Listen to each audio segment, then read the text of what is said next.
Sarah stood frozen at the altar, her hand covering her mouth. Her eyes filled with tears as she stared down the white wedding aisle. The church went completely silent. Every guest turned to see what made the bride gasp so loudly.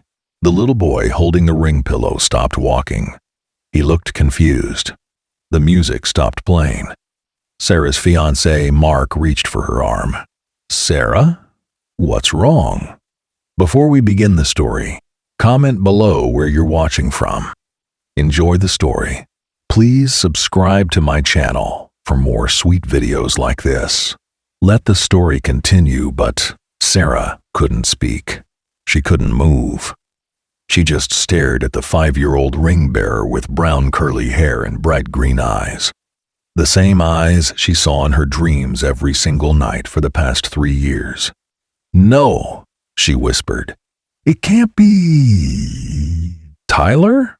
The little boy tilted his head. He didn't know why the pretty lady in the white dress was crying. He didn't understand why 300 people were now staring at him. All he knew was that his new parents told him to walk down the aisle and give the rings to the man in the fancy suit. Sarah took one step forward, then another. Her $5,000 wedding dress dragged behind her as she walked away from her soon-to-be husband, away from the priest, away from everything she had planned for this perfect day. The guests started whispering.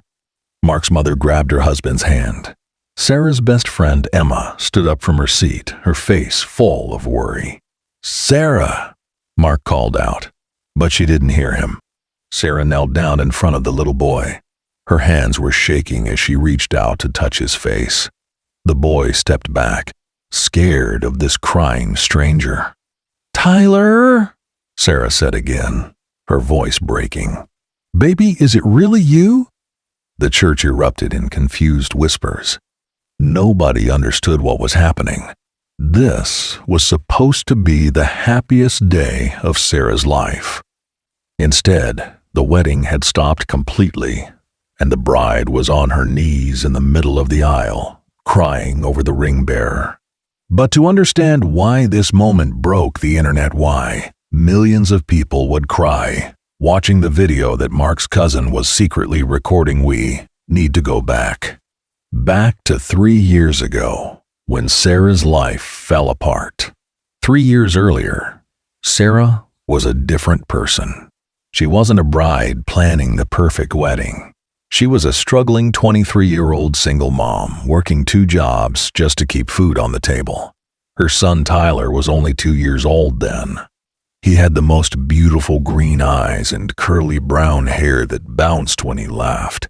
Tyler was Sarah's whole world. She didn't have much money. Their apartment was small, and the heat didn't always work in winter. But they had each other, and that was enough. Sarah worked as a waitress during the day and cleaned offices at night. She barely slept. Some nights she would come home at 2 a.m., check on Tyler sleeping in his little bed, and just cry from exhaustion. But she never gave up. She loved her son more than anything in the world. Tyler's father had left before Tyler was even born. Sarah's parents had died in a car accident when she was 19. She had no brothers or sisters. It was just her and Tyler against the world. Every morning, Sarah would drop Tyler off at a small daycare run by an old woman named Mrs. Chen. Mrs. Chen was kind and only charged Sarah half price because she knew Sarah was struggling. Tyler loved going there.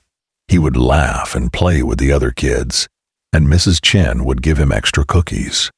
But everything changed on November 14th. Sarah was working her waitress shift at the diner when her phone rang. It was Mrs. Chen, and she was crying. "Sarah, you need to come now. Please hurry." Sarah's heart dropped. She threw off her apron and ran out of the diner without even telling her boss. She drove faster than she should have, her hands gripping the steering wheel so tight her knuckles turned white. When she got to the daycare, fire trucks were everywhere. Smoke poured out of the building. Parents were screaming and crying, grabbing their children. Firefighters rushed in and out of the burning building. Sarah jumped out of her car and ran toward the fire. A firefighter grabbed her and held her back. "My son!" she screamed. "Tyler! He's inside. He's only 2. Please!" "Ma'am, we're getting everyone out. You need to stay back." Sarah watched in horror as firefighters carried children out of the smoke. Each time a child came out, Sarah's heart would jump, hoping it was Tyler. But it never was. Time moved in slow motion. Minutes felt like hours. Sarah couldn't breathe. She couldn't think.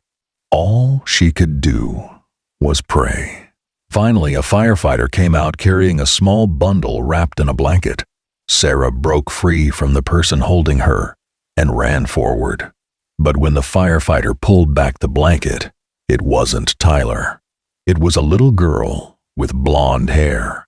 Sarah fell to her knees on the cold ground. "Where's my son? Where is my son?" Mrs. Chen stumbled over to her, coughing from the smoke. Her face was covered in soot.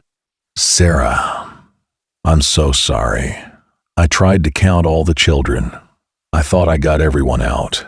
But Tyler, he was in the bathroom. I didn't know. I didn't know." The old woman collapsed, sobbing. Paramedics rushed to help her. Sarah couldn't feel her legs. She couldn't feel anything. She watched the firefighters go back into the burning building, searching for her baby boy. 15 minutes later, they came out. But their faces told Sarah everything she needed to know. "We found him," the fire chief said gently. "He's alive, but he's hurt badly. The ambulance is taking him to City Hospital right now." Sarah didn't remember getting to the hospital. She didn't remember driving or who drove her. The next thing she knew, she was in the emergency room, and a doctor was talking to her. "Your son has severe smoke inhalation and second-degree burns on his arms and legs. He's in critical condition. We're doing everything we can." Sarah wasn't allowed to see Tyler. She sat in the waiting room for 7 hours, staring at the white walls, praying to every god she could think of. When they finally let her in, her baby boy was covered in bandages. Machines beeped around him. A tube helped him breathe. Sarah held his tiny hand and cried. "I'm here, baby," she whispered. "Mommy's here. You're going to be okay. You have to be okay." But Tyler didn't wake up. Days passed. Then weeks. The medical bills piled up higher and higher. Sarah's insurance barely covered anything. She was $180,000 in debt within the first month. Sarah sold everything she owned. Her car, her furniture, her mother's jewelry, the only thing she had left from her parents. It wasn't enough. It would never be enough. The hospital bills kept coming. $200,000. Then $300,000. Sarah worked every hour she could, but she was drowning in debt. She couldn't sleep. She couldn't eat. She was losing everything. Then one day, a woman in an expensive suit came to visit her at the hospital. "Ms. Williams? My name is Patricia Foster. I'm a social worker. I need to speak with you about Tyler's care." Sarah looked up with tired, red eyes. "What about it?" Patricia sat down and pulled out some papers. "The hospital has informed me that you're unable to pay for Tyler's continued care. They've also expressed concerns about your ability to provide for him once he's released."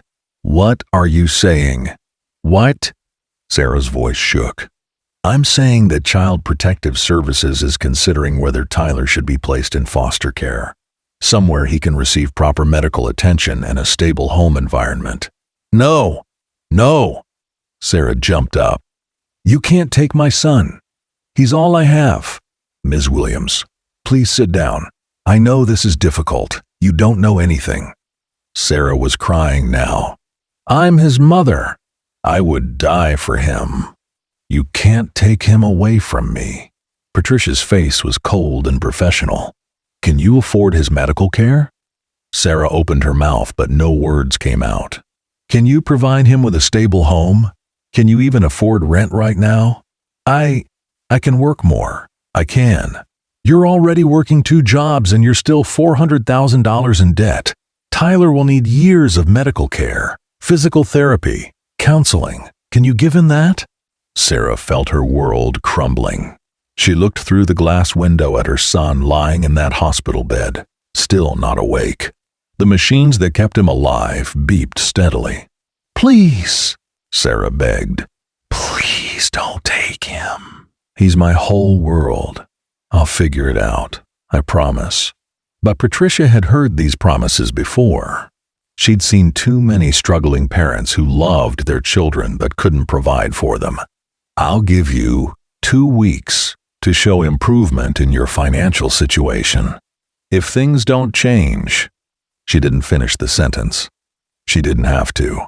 Sarah spent those 2 weeks in hell. She begged everyone she knew for money. She started a GoFundMe page that raised $8,000 nowhere near enough. She applied for loans but got rejected everywhere. Her credit was destroyed. She had no collateral, no family to help, no way out. On the 13th day, Tyler woke up. Sarah was holding his hand when his little eyes fluttered open. "Mommy?" "Oh, baby." Sarah cried and hugged him as gently as she could. "You're awake. You're okay." But Tyler wasn't okay. The doctors said he had permanent lung damage. He would need medication for the rest of his life. He would need therapy, special care, things Sarah couldn't afford. That night, Patricia Foster came back with more papers.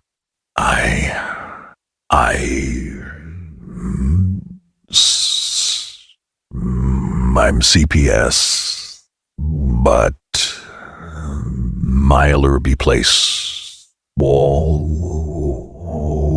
reassess the situation. No rees. Sarah grabbed Patricia's arm. "You can't do this. He just woke up. He needs his mother. He needs medical care that you cannot provide." 2 security guards came in. Sarah screamed and cried as they gently pulled her away from Tyler's bedside. Tyler started crying too, reaching for his mother. "Mommy! Mommy! Don't leave me!" "Tyler, baby, I love you. I'll come back for you. I promise." But they pulled her out of the room. The last thing Sarah saw was her 2-year-old son crying in that hospital bed, reaching for her with his bandaged little hands. That was 3 years ago, and Sarah never saw her son again. Not until today. Not until she was standing at the altar about to marry Mark, and a 5-year-old ring-bearer with green eyes and curly brown hair walked down the aisle carrying a pillow with 2 wedding rings on it. Now, Sarah was on her knees, in her wedding dress, staring at the little boy who looked exactly like her Tyler. The boy who had the same birthmark on his neck, the same way of tilting his head when he was confused. "Tyler," she whispered again, reaching for him. The little boy took another step back. "My name is not Tyler," he said in a small voice. "My name is Jake." Sarah's heart shattered into a million pieces. But then she saw the small scar on his left arm, the scar from where the 4th had been in the hospital. Before Sarah could say anything else, a woman rushed down the aisle. She was wearing a fancy purple dress and had perfect blonde hair. She grabbed the little boy protectively. "Jake, honey, come here," the woman said, glaring at Sarah. "Stay away from my son." Sarah looked up at the woman, confusion and pain filling her eyes. "Your son? That's not—" He's my son. That's Tyler." The church exploded with gasps and murmurs. Mark finally came down from the altar, looking completely lost. "Sarah, what are you talking about?" The blonde woman, Mark's sister. Jennifer held the boy tighter. "You're insane. This is Jake, my son. We adopted. Sarah's voice came out as barely a whisper. She looked at Mark. You knew?" Mark's face went pale. "Sarah, I can explain." But Sarah wasn't listening anymore. She was staring at the little boy, at Tyler, at Jake, trying to understand how this was possible. How her son, the boy she'd been searching for desperately for 3 years, could be standing right here at her wedding as her future husband's nephew. "How long have you known?" Sarah asked Mark, her voice deadly quiet. Mark opened his mouth, but no sound came out. Jennifer stepped forward, her voice sharp and defensive. "This is ridiculous. Security! Someone get her away from my son." But Sarah stood up, her eyes never leaving the little boy. "Tyler, baby, it's me. It's Mommy. Don't you remember me?" The boy Jake looked confused and scared. "Mommy?" He looked up at Jennifer. "Mommy, who is this lady?" Those words hit Sarah like a punch to the stomach. He called another woman Mommy. He didn't remember her. And that's when Sarah noticed something that made her blood run cold. Mark wasn't looking confused anymore. He was looking guilty. Really, really guilty. "Mark," Sarah said slowly, "how long have you known that your sister adopted my son?" The entire church held its breath, waiting for his answer. Mark's face turned white. He looked around at all the guests staring at him, then back at Sarah. I didn't know at first, I swear." "At first?" Sarah's voice got louder. "Mark, answer me. How long have you known?" Jennifer pulled Jake behind her legs, trying to shield him from the chaos. "This is insane. You're ruining everything. This woman is crazy, Mark. Tell her." But Mark couldn't look at his sister. He couldn't look at anyone. His hands were shaking. Sarah felt something breaking inside her chest, something worse than pain. It was the horrible feeling when you realize someone you trusted has been lying to you. "Mark, please, tell me the truth." Mark took a deep breath. 6 months, he whispered. The church erupted in shocked gasps and angry whispers. 6 months?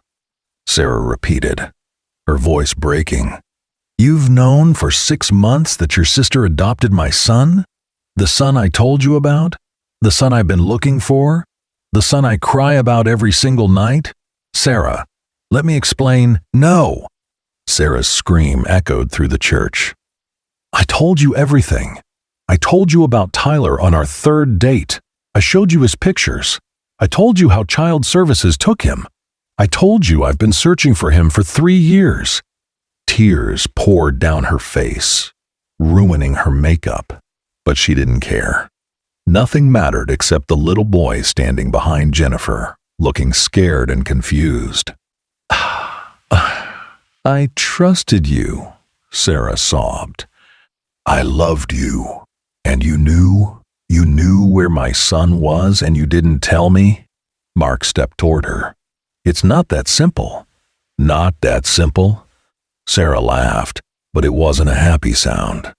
It was the sound of someone's heart breaking into tiny pieces.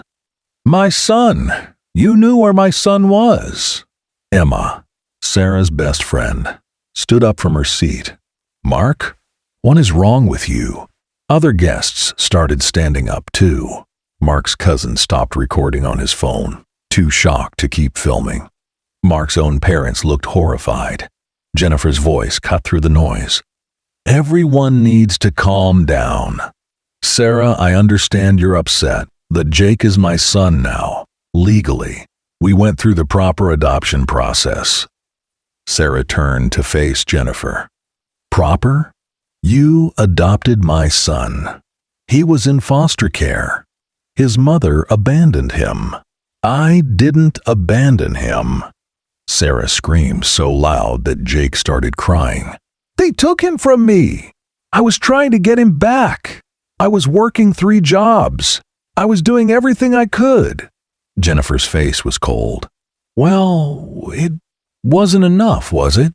Jake needed a real home, a stable family, parents who could actually take care of him."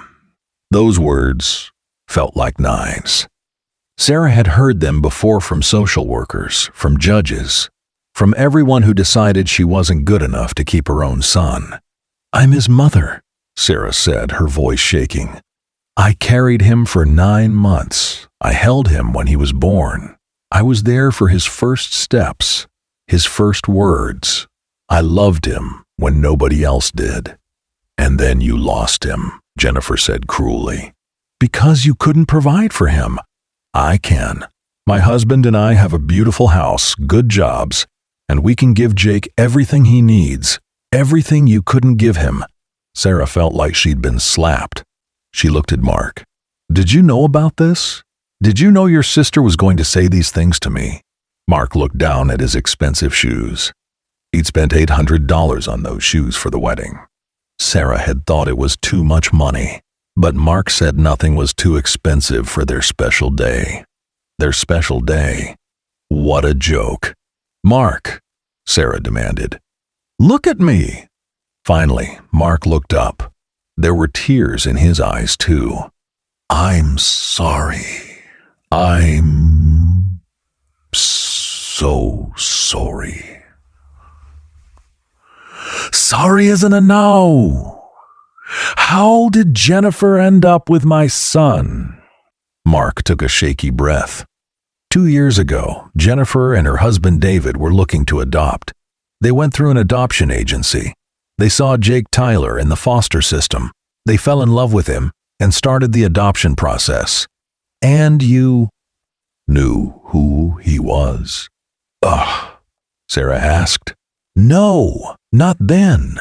I didn't know until 6 months ago." "What happened 6 months ago?" Mark wiped his eyes. "Jennifer was showing me pictures of Jake's adoption day. There was a photo album. In the back, there were some old pictures from when he first came into foster care, medical records, a birth certificate with his original name on it." "Ah." Sarah's voice dropped to a whisper. "Tyler James Williams." "Yes," Mark said quietly. "I saw the name. I saw his birthday, and I remembered everything you told me about your son. The same birthday, the same name, the curly brown hair, the green eyes, everything matched. And you didn't tell me." It wasn't a question. It was a statement of betrayal. "I wanted to. I swear I wanted to. But Jennifer begged me not to." Jennifer's face turned red. "Mark, shut up!" But Mark kept going. The truth was pouring out now, and he couldn't stop it. Jennifer said it would ruin everything. She and David had just finalized the adoption. Jake was settled. He was happy. He called them Mom and Dad. Jennifer said that telling you would just cause pain for everyone. Pain? For everyone? Sarah could barely breathe. "What about my pain? What about the pain I've felt every single day for 3 years? I know it was wrong." But Jennifer said, she said that you had moved on, that you were happy with me, that bringing Tyler back into your life would just reopen old wounds. Sarah looked at Jennifer with pure hatred. "You convinced him to lie to me." Jennifer lifted her chin. "I convinced him to think about what was best for Jake. My son doesn't need some broken, unstable woman coming into his life and confusing him. I'm his mother." "Not anymore. David and I are his parents now. We're the ones who tuck him in at night. We're the ones who take him to school. We're the ones who pay for his medical treatments and therapy. That last word hit Sarah like a truck. Therapy? What therapy? Jennifer's expression changed. For just a second, she looked worried, like she'd said something she shouldn't have. What therapy, Jennifer? Sarah asked again, her voice dangerous. It's nothing. Just some counseling for trauma from the fire. What kind of trauma? He has nightmares sometimes. Bad ones. The therapist says it's normal for children who've experienced nightmares about what? Jennifer pressed her lips together and didn't answer. Sarah turned to the little boy. Tyler Jake was still hiding behind Jennifer, but he was peeking out now. His green eyes were wide and scared.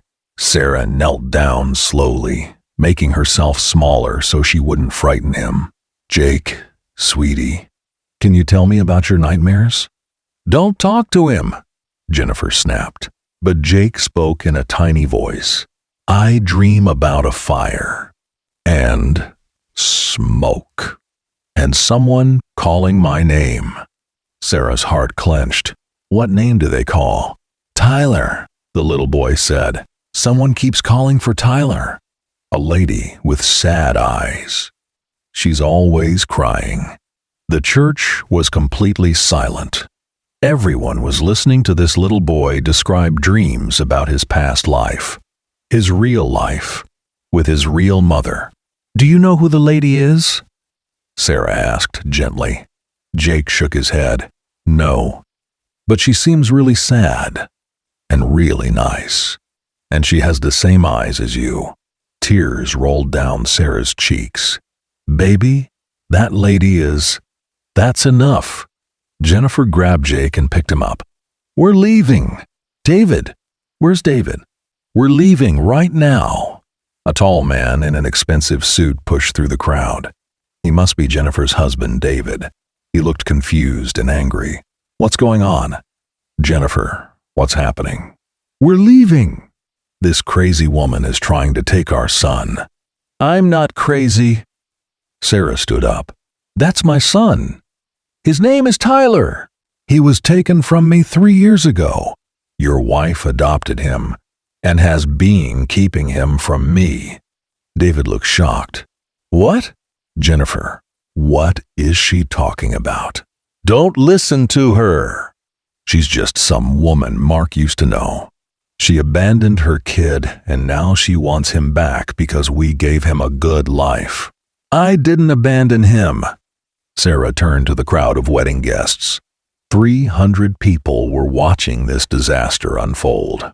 I want everyone here to know the truth. 3 years ago, my son was in a daycare fire. He was badly hurt. I couldn't afford his medical bills. Child Services took him from me. I've been searching for him ever since. Emma pushed her way to the front. It's true. I was there. Sarah worked herself to death, trying to get enough money to get him back. She never gave up. Other people in the crowd started murmuring. Some of them looked at Jennifer and David with disapproval. Others looked at Sarah with pity. Mark's mother stood up. Mark Christopher Henderson, did you know about this?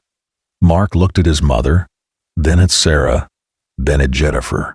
He was trapped. Yes, Mom. I knew. Mark's mother looked disgusted. How could you? This girl trusted you. I was trying to protect my sister. By lying to your fiancé? By keeping a mother away from her child? Mark's father stood up too. Son, I'm ashamed of you. Those words hit Mark hard. Sarah could see it on his face, but she didn't feel any satisfaction. She only felt empty. Jennifer started walking toward the exit with Jake in her arms. David followed, still looking confused. Jennifer, wait. We need to talk about this. There's nothing to talk about. Jake is our son. Legally, she has no rights. Sarah's voice rang out across the church. I may not have legal rights, but I have something more important. I have the truth. And Tyler, Jake, whatever you want to call him, he deserves to know the truth. Jennifer spun around. You want the truth? Fine. Here's the truth. You were a terrible mother. You couldn't take care of him. You let him get hurt in that fire because you left him at a cheap daycare. You couldn't afford his medical care. You were poor and helpless, and the courts decided he was better off without you. And guess what? They were right. The entire church gasped. Even David looked horrified. Jennifer, stop. But Jennifer wasn't done. Jake has been happy with us. He has a good life. And you want to come in and mess it all up just because you feel guilty? Well, too bad. You lost your chance to be his mother. Now he's mine. Sarah stood there, absorbing the hate in Jennifer's words. And then she did something nobody expected. She laughed. It started as a small chuckle, then grew louder. Everyone stared at her like she'd lost her mind. You think I'm a bad mother? Sarah said, still laughing in that scary way. You think I don't deserve him? Obviously. Jennifer sneered. Sarah pulled out her phone. Her hands were steady now. All the crying had stopped. She looked calm, too calm. I've been searching for Tyler for 3 years, Sarah said quietly. Do you know what I found? She held up her phone and started scrolling. I found every single foster home he was placed in. Every single family who took care of him before you. I tracked down every social worker, every doctor, every person who touched his case. Jennifer's face went pale. I also found something very interesting, Sarah continued. I found out that the adoption agency you used, they're being investigated for illegal adoptions. For taking children from poor parents and selling them to rich families who can pay more. The church erupted in shocked whispers. That's a lie, Jennifer screamed. You're lying. Sarah kept scrolling on her phone. I have emails, documents, proof that the agency marked certain children as desirable for quick adoption. Children who were young, healthy, and from parents who couldn't fight back. Parents like me. David grabbed Jennifer's arm. Jennifer, what is she talking about? She's lying. She's making it all up. Am I? Sarah found what she was looking for on her phone. Then explain this email from the agency director. The one where she tells you that Tyler's mother me had no legal representation and wouldn't be able to contest the adoption. The one where she says, and I quote, this will be an easy placement. The biological mother is poor and has no resources to fight back. Jennifer's mouth opened, but no words came out. Sarah turned to David. Did you know about this? Did you know they specifically targeted my son because I was poor? David looked sick. He stared at his wife. Jennifer, did you know? They told us it was legal. They said everything was handled properly. Handled properly. Sarah's voice rose again. You paid them to steal my son. We didn't steal anyone. We adopted him legally through a corrupt agency that targeted vulnerable families. Sarah turned to the crowd. I want everyone to hear this. I've been building a case against that adoption agency for 6 months. The same 6 months that Mark knew where my son was and didn't tell me. She looked at Mark with fire in her eyes. You knew, and you kept quiet, because telling me would expose what your sister did. Mark's face crumbled. Sarah, I'm sorry. I didn't know about the corrupt agency until you started investigating. I thought it was just a normal adoption. A normal adoption? Sarah laughed that scary laugh again. There's nothing normal about any of this. Suddenly, the church doors burst open. 4 people in suits walked in. One of them held up a badge. "I'm Detective Maria Rodriguez with the Family Crimes Unit. We've been listening to this conversation and we need to speak with Jennifer and David Foster immediately." Everyone turned to stare at the detectives. This wedding had turned into a crime scene. Jennifer clutched Jake tighter. "You can't take him. He's my son." "Ma'am, we're not taking anyone right now. But we do need to ask you some questions about your adoption process. Specifically about the Loving Hearts Adoption Agency." David's face went white. "Oh my God. Jennifer, what did you do?" Detective Rodriguez looked at Sarah. "Ms. Williams? You're Sarah Williams, Tyler James Williams' biological mother?" "Yes," Sarah said, her voice shaking. "We received your complaint about the agency 3 months ago. We've been investigating. We have enough evidence now to start criminal proceedings." Jennifer started crying. Real, ugly tears. "I didn't know." "I swear, I didn't know it was illegal. They told us everything was fine." The detective's face was neutral. "That's what you'll need to explain at the station." Jake started crying too. All the yelling and police were scaring him. "Mommy, I'm scared." And here's where everything stopped. Because nobody knew which mother he was talking to. Was he calling for Jennifer, the woman who'd raised him for 2 years? Or was he somehow calling for Sarah, the mother he didn't consciously remember, but who appeared in his dreams every night? Sarah's eyes met Jake's Tyler's across the church. Those green eyes. Those beautiful green eyes that she'd stared into when he was a baby. That she'd kissed when he had nightmares. That she'd promised never leave. But she had left. She'd lost him. And now he was calling another woman Mommy. Sarah's phone buzzed. She looked down at it, and her expression changed completely. The color drained from her face. "What?" Mark asked. "What is it?" Sarah's hands shook as she read the message on her screen. She looked up at Jennifer, then at the detectives, then at everyone in the church. "I just received an email from my lawyer," Sarah said, her voice strange and hollow. "From the DNA test we ran 3 weeks ago." Everyone froze. "DNA test?" David asked. "What DNA test?" Sarah's next words came out like she was in a dream, like she couldn't believe what she was saying. "I found a hair sample in Mark's apartment. A child's hair, from when Jake visited for Jennifer's birthday party. I had it tested against my DNA. The church was silent.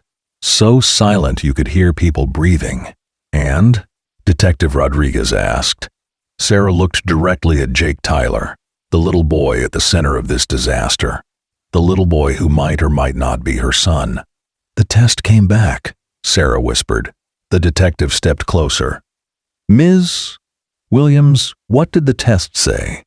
Sarah's eyes filled with tears again. But this time, they were different tears. These tears were mixed with something else. Something that looked almost like relief? Or maybe horror? Or maybe both. "The DNA test says... Sarah's voice broke. She looked at Mark, betrayal burning in her eyes. Then she looked back at Jake. "The DNA test says that Tyler James Williams..." She paused, and the entire world seemed to pause with her.